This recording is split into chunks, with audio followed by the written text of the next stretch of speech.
என்னங்க பண்ணுறது? சிம்பிளாக பண்ணணும், நீட்டாகவும் பண்ணணும், டேஸ்ட்டாகவும் நினைக்கிறவங்க இந்த பீன்ஸ் பொரியல் பண்ணுங்க. Welcome to my channel.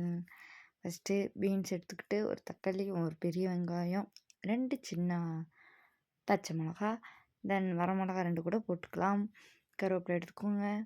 வடைச்சட்டியில் எண்ணெய் ஊற்றிட்டு கடுகு ஜீரகம் போட்டுட்டு சின்ன வெங்காயத்தையும் அப்புறம் பச்சை மிளகா கருவேப்பிலையும் போட்டுக்கோங்க.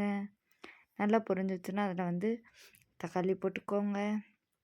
தக்காளி போட்டோன்னே மஞ்சள் போட்டு ரோஸ்ட் பண்ணிவிட்டு நல்லா எண்ணெய் பிரிஞ்சு வரும்போது நம்ம நறுக்கி வச்சு அலசி வச்ச நம்ம பீன்ஸ் எடுத்துக்கோங்க.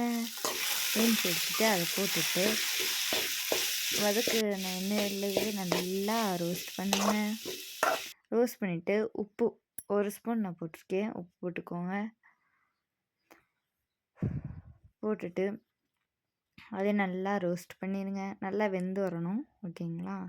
அதில் மஞ்சத்தூள் போட்டுக்கோங்க. 1 ஸ்பூனில் 1/2 ஸ்பூன் லைட்டாக போட்டுக்கோங்க. போட்டுக்கிட்டு நல்லா கொஞ்சம் தண்ணி விடுங்க. அப்போ தான் வேகும். கொஞ்சம் தண்ணி விட்டு தட்டை வச்சு மூடி வச்சுருங்க. அப்புறம் எடுத்து பார்த்தா நல்லா வெந்திருக்கும் வேறு. அப்புறம் மிளகாத்தூள் இருக்குங்களே, அதை எடுத்து 2 1/2 ஸ்பூன் போட்டிங்கன்னா போதும். ஏன்னா எதுவுமே அதிகமாக காரமாக யூஸ் பண்ணல. அதனால் மிளகாத்தூள் 2 ஸ்பூன் போடுங்க. காரம் கம்மி பண்ணுறவங்க பச்சை மிளகா மட்டும் போட்டுக்கோங்க. நல்லாவே இருக்கும். அப்புறம் நல்லா ரோஸ்ட் பண்ணுங்க. மிளகாத்தூளை போட்டுட்டு நல்லா ரோஸ்ட்டு கொஞ்சம் தண்ணி ஊற்றி திருப்பி பிளேட் வச்சு 3 நாள் ஓகே, இல்லை 10 நாள் ஓகே வச்சிட்டிங்கன்னா பீன்ஸ் பொரியல் ரெடி. சிம்மிலும் டேஸ்ட்டாக இருக்கும். செஞ்சு பாருங்கள்.